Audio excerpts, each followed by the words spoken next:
ज्ञानवापी सर्वे की रिपोर्ट के लिए मिली 2 दिन की मोहलत। दीवार तोड़ने वाली याचिका पर कल होगी सुनवाई। खबरें लीक करने के आरोप में कोर्ट कमिश्नर अजय मिश्रा को हटाया गया।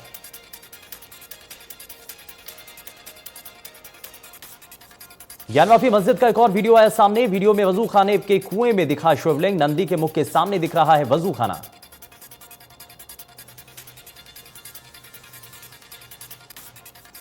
वाराणसी की ज्ञानवापी मस्जिद के बाद मथुरा के विवादित ईदगाह मस्जिद परिसर को सील करने के लिए अब मथुरा अदालत में याचिका दायर की गई।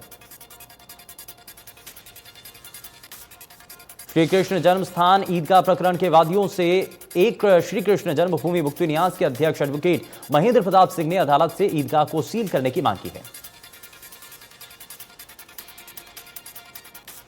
राजीव गांधी हत्याकांड के दोषी पेरारिवलन को राहत। सुप्रीम कोर्ट ने दिया राहत का आदेश। 30 साल से ज्यादा समय से जेल में बंद था पेरारिवलन। गुजरात विधानसभा चुनाव से पहले कांग्रेस पार्टी को बड़ा झटका लगा है। पाटीदार नेता हार्दिक पटेल ने पार्टी से इस्तीफा दिया। हार्दिक पटेल ने इस्तीफे की जानकारी अपने ट्विटर हैंडल पर दी है। असम में बाढ़ से हालात बिगड़ गए हैं। प्रदेश के 26 जिलों के 4 लाख से ज्यादा लोग बाढ़ से प्रभावित। कछार जिले में हालात इतने बिगड़े कि यहां भारतीय सेना को बचाव कार्यों के लिए बुलाया गया। केंद्रीय मंत्री अमित शाह ने असम के मुख्यमंत्री हेमंत बिस्वा शर्मा से हालात की जानकारी ली है। हर संभव मदद का आश्वासन दिया।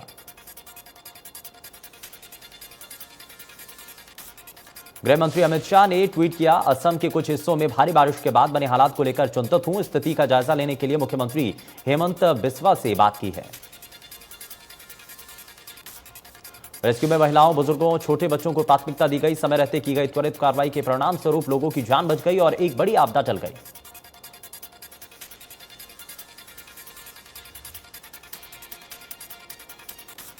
बेंगलुरु में कुछ घंटों की बारिश ने हालात खराब कर दिए। जगह जगह जलभराव हो गया और सड़कें तालाब बन गई। गाड़ियां रेंगने लगी।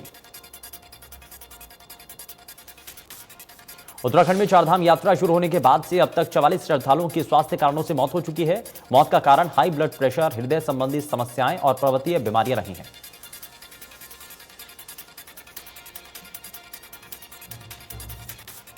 उत्तर कोरिया में कोरोना का कहर जारी है। नॉर्थ कोरिया में रहस्यमयी बुखार के 2,32,000 नए मामले सामने आए। वहीं एक दिन में 6 मौत हो गई हैं। आपको बताएं, नॉर्थ कोरिया में एक तरफ कोरोना तो दूसरी तरफ रहस्यमयी बुखार से लोग ग्रसित हैं। रूस यूक्रेन के बीच जंग का 84वां दिन है। अब रूस ने दावा किया कि यूक्रेन की तरफ से उस पर हमला हुआ, जिसमें एक रूसी नागरिक की मौत हो गई। वहीं 6 लोग जख्मी हैं। यूक्रेन और रूस के बीच जंग अभी जारी है। रूस लगातार यूक्रेन पर हमला कर रहा है। मारिउपोल पर उसका कब्जा हो गया है। मारिउपोल में यूक्रेनी सैनिकों ने रूसी फौज के सामने सरेंडर कर दिया। वहीं लुहांस्क में रूसी सेना के हमले में 10 लोग मारे गए और अस्पताल को भी नुकसान पहुंचा। वहीं डब्ल्यूएचओ ने कहा कि रूस ने यूक्रेन के अस्पतालों पर अब तक 226 हमले किए गए, जिसमें 75 लोगों की मौत हुई है। कांस फिल्म फेस्टिवल की शुरुआत हो चुकी है। दीपिका पादुकोण बतौर जज के रूप में इस 75वें कांस फिल्म फेस्टिवल में हिस्सा लिया है। दीपिका पादुकोण कांस रेड कारपेट पर 10 दिन तक अपनी खूबसूरती का जलवा बिखेरेंगे, जिसकी शुरुआत उन्होंने कर दी है। भारत के लिहाज से इस साल कान फिल्म फेस्टिवल काफी खास है, क्योंकि इस बार इस फिल्म फेस्टिवल में भारतीय सिनेमा के लिए जश्न मनाया जा रहा है।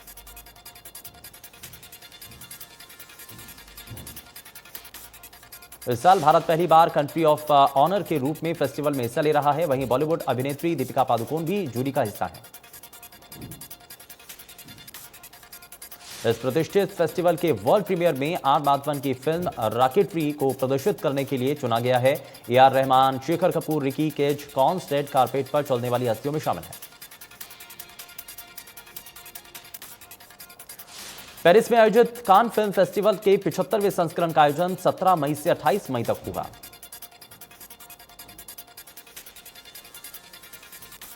आज आईपीएल 15 का 66वां मुकाबला लखनऊ सुपर जायंट्स और कोलकाता नाइट राइडर्स के बीच खेला जाएगा। यह match DY Patil stadium Mumbai में होगा।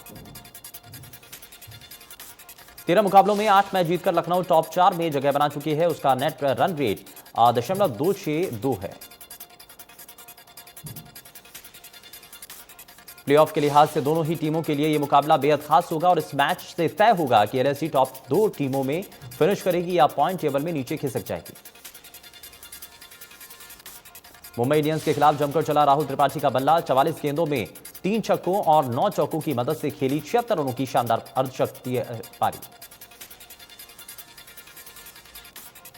मुंबई इंडियंस के खिलाफ करो या मरो वाले मैच में सनराइजर्स हैदराबाद ने बनाए पहली पारी में 193 रन। रमनदीप ने मुंबई के लिए निकाले 3 विकेट।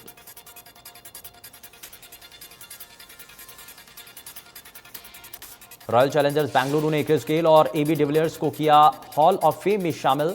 कोहली ने फैंस के साथ साझा किया इमोशनल मैसेज। कहा दोनों ने आईपीएल में खेलने के तरीके को बदला। भारतीय क्रिकेट टीम के सलामी बल्लेबाज शिखर धवन जल्द ही एक्टिंग में कर सकते हैं डेब्यू। धवन ने एक बिग मेन स्ट्रीम फिल्म के साथ एक्टिंग में अपनी शुरुआत करने के लिए कमर कस ली है। भारत में पिछले 24 घंटों में कोरोना वायरस के 1829 नए मामले सामने आए और 33 मरीजों की मौत हुई। हरियाणा में कोरोना पिछले 24 घंटों में 218 नए मामले सामने आए और एक्टिव केसों की संख्या 1408 हुई। गुरुग्राम में कोरोना के सबसे ज्यादा 199 मामले सामने आए और 284 मरीजों ने कोरोना को मात दी है। आज गुरुग्राम में सीएम मनोहर लाल की अध्यक्षता में ग्लोबल सिटी राउंड टेबल की कॉन्फ्रेंस होगी। बैठक में डिप्टी सीएम दुष्यंत चौटाला भी मौजूद रहेंगे। इस बैठक में ग्लोबल सिटी को लेकर उद्योगपतियों से चर्चा की जाएगी। आपको बताएं गुरुग्राम में करीब 1008 एकड़ में ग्लोबल सिटी बनेगी। सीएम मनोहर लाल सिरसा पहुंचे, जहां भाजपा नेताओं के साथ साथ प्रशासनिक अधिकारियों ने सीएम का स्वागत किया। सीएम मनोहर लाल और डिप्टी सीएम सिरसा के भावतीन गांव में शहीद लांस नायक निशान सिंह के घर गए और शहीद को श्रद्धांजलि दी। साथ ही गांव के स्कूल का नाम शहीद लांस नायक निशान सिंह के नाम पर रखने के निर्देश दिए हैं।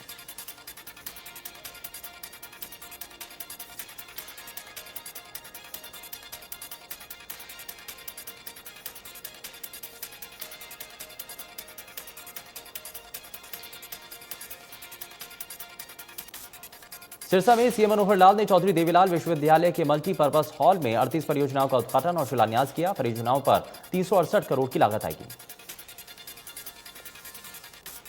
शिलान्यास और उद्घाटन के बाद पत्रकारों को संबोधित करते हुए सीएम ने गठबंधन के मिलकर चुनाव लड़ने के सवाल पर कहा कि दोनों पार्टियों के संसदीय बोर्ड तय करेगा किस प्रकार चुनाव लड़ा जाएगा। सीएम ने कहा कि सिरसा के गांव भावदीन के सरकारी स्कूल का नाम शहीद निशान सिंह के नाम पर होगा और परिवार के एक सदस्य को सरकारी नौकरी मिलेगी। पंजाब में किसानों के आंदोलन पर बोले मुख्यमंत्री, फ्री का नारा देकर सत्ता में आई आप सरकार के विरोध में है किसान। पंजाब में फ्री की योजनाएं लागू नहीं हो पा रही हैं। दिल्ली में जारी जल संकट के लिए केजरीवाल सरकार हरियाणा सरकार को जिम्मेदार ठहराते हुए अतिरिक्त पानी देने की मांग कर रहे हैं। वहीं हरियाणा सरकार का कहना है कि दिल्ली को पानी की सप्लाई कभी कम नहीं की गई, कई बार पानी तय फॉर्मूले से अधिक छोड़ा जाता है।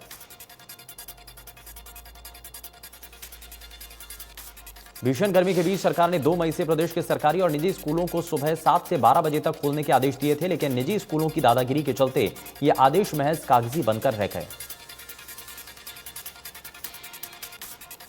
रोहतक में शोरी कप मार्केट से अतिक्रमण को हटाने के लिए नगर निगम प्रशासन का पीला पंजा चला। इससे पहले रेलवे रोड और किला रोड मार्केट में अतिक्रमण नगर निगम का पीला पंजा चला था।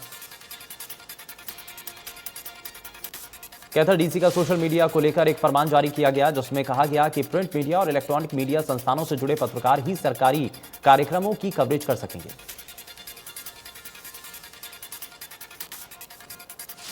चरखी दादरी में यूथ गेम्स की मशाल पहुंच गई, जिसका स्वागत हाउसिंग बोर्ड के चेयरमैन राजदीप फुगाट ने किया है।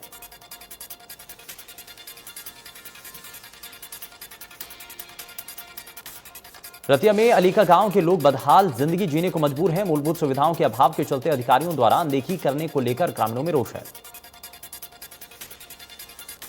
गांव में गली का निर्माण न होने और नालियों की सफाई व्यवस्था सुचारू रूप से नहीं होने पर नालियों का गंदा पानी गली में भरा है, जिसकी वजह से लोगों को परेशानी है। भिवानी के चांग गांव में किसानों ने जिला उपायुक्त कार्यालय पर बीज कंपनी के खिलाफ प्रदर्शन किया। उन्होंने जिला उपायुक्त से फूल गोभी का नकली बीज बेचने की शिकायत कर ज्ञापन दिया। खरौना में जन स्वास्थ्य विभाग में काम कर रहे 2 दर्जन से ज्यादा अस्थायी ट्यूबवेल ऑपरेटर्स को बीते 17 महीने से वेतन नहीं मिला। इस दौरान भड़के कर्मचारियों ने Haryana PWD mechanical workers union के बैनर तले प्रदर्शन किया।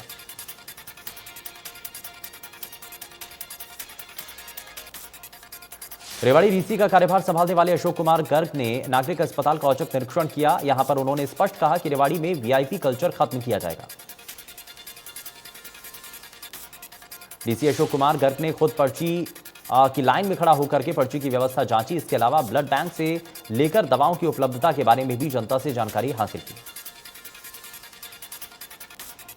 उन्होंने कहा कि मरीजों तीमारदारों के बेहतर स्वास्थ्य सुविधा देने का हमारा लक्ष्य है। ऐसे में औचक निरीक्षण के दौरान पाया गया कि तीमारदारों को बैठने के लिए व्यवस्थाएं कुछ कम है, ऐसे बेंच बढ़ाने के आदेश हैं।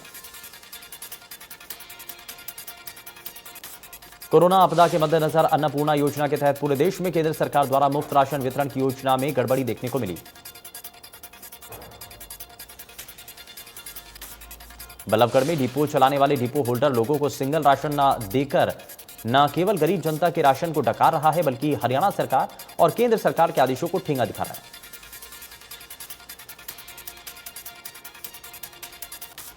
फतेहाबाद के गांव चंदड़ की चावली देवी ने एक अनुकरणीय मिसाल पेश की। 60 वर्षीय चावली देवी ने अपनी करीब 3 करोड़ कीमत की 12.5 एकड़ जमीन गौशाला के नाम कर दी। फतेहाबाद में युवाओं ने सेना में भर्ती को लेकर सरकार को बड़े आंदोलन की चेतावनी दी है और डीसी को हरियाणा सरकार और भारत सरकार के नाम मांग पत्र सौंपा है। भवन निर्माण कामगार श्रमिकों ने अपनी मांग को लेकर सड़कों पर उतरकर विरोध प्रदर्शन किया। श्रमिकों ने डबवाली रोड टाउन पार्क में रोष मार्च निकालते हुए श्रम विभाग के कार्यालय पहुंचे।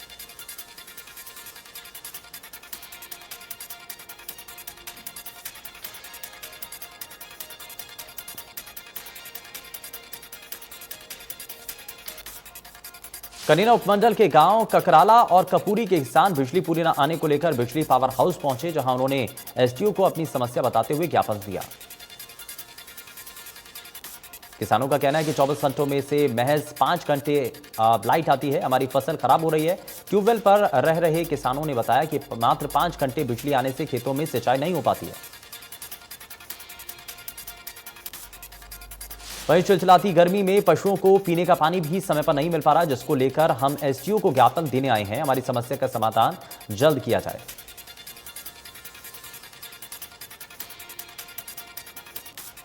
हरियाणा रोडवेज में प्रेशर हॉर्न के इस्तेमाल को लेकर सरकार ने प्रदेश के सभी जिलों के जनरल मैनेजर को आदेश जारी किए।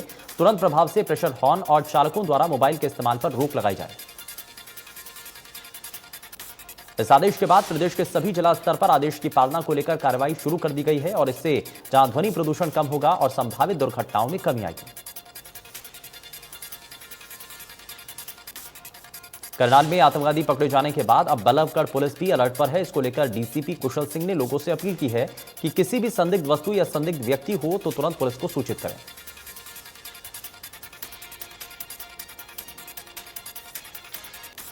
इसी के चलते आईएमटी इंडस्ट्री एसोसिएशन को भी लेटर जारी किया गया ताकि सभी सचेत रहें और सुरक्षित रहें। पुलिस की तरफ से भी जगह जगह अभियान चलाया जा रहा है।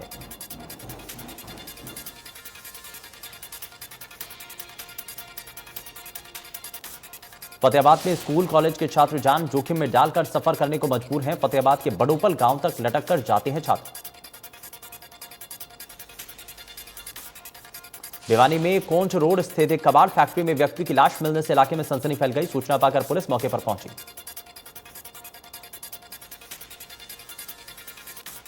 स्पा सेंटरों की आड़ में देह व्यापार का धंधा करने वालों की अब खैर नहीं। पुलिस द्वारा मॉल और अन्य जगहों पर बनी फिल्म स्पा सेंटरों की जांच की जा रही है। बाकी दिन का डाटा भी इकट्ठा किया जा रहा है।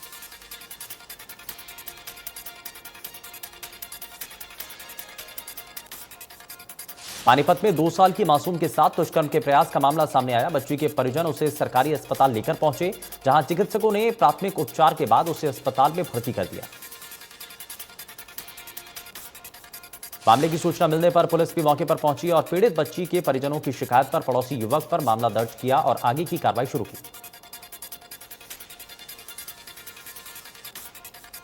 कुरुक्षेत्र साइबर अपराध शाखा ने सस्ती दर पर लोन दिलाने वाले गिरोह का किया भंडाफोड़। गिरोह के 3 सदस्यों को गिरफ्तार किया। पुलिस को इनके पास से 8 मोबाइल सिम और 50,000 की नकदी समेत दस्तावेज बरामद हुए। ठगों ने शिकायतकर्ता से लोन दिलाने के नाम पर 15 लाख की ठगी की थी। हरियाणा के यमुनानगर के बुढ़िया थाना क्षेत्र में यमुना में डूबे सभी 5 युवकों के शव एनडीआरआई की टीम ने बरामद कर लिए हैं। जगाधरी के विभिन्न इलाकों में 10 युवक यमुना में नहाने के लिए 2 दिन पहले आए थे और इसी दौरान 1 दर्जन से ज्यादा युवकों ने उन पर पत्थरों, ईंटों और बाकी चीजों से हमला कर दिया था। जान बचाने के लिए ये युवक यमुना में कूद गए थे। गुरुग्राम पुलिस ने 2 ऐसे आरोपियों को गिरफ्तार किया जो पिछले काफी समय से गुरुग्राम के अलग अलग इलाकों से ट्रैक्टर और ट्रॉली चोरी कर रहे थे। पुलिस ने इन आरोपियों की काफी दिनों से तलाश कर रही थी। गुरुग्राम पुलिस के सामने लगातार ट्रैक्टर और ट्रॉली चोरी के मामले सामने आ रहे थे, जिसके बाद गुरुग्राम पुलिस ने एक क्राइम टीम गठित की और इन आरोपियों को गिरफ्तार किया। रानिया थाना क्षेत्र के सादेवाला गांव में आपसी कहासुनी को लेकर 2 दोस्तों ने अपने अन्य एक दोस्त के सिर में कस्सी से वार कर उसकी हत्या कर दी।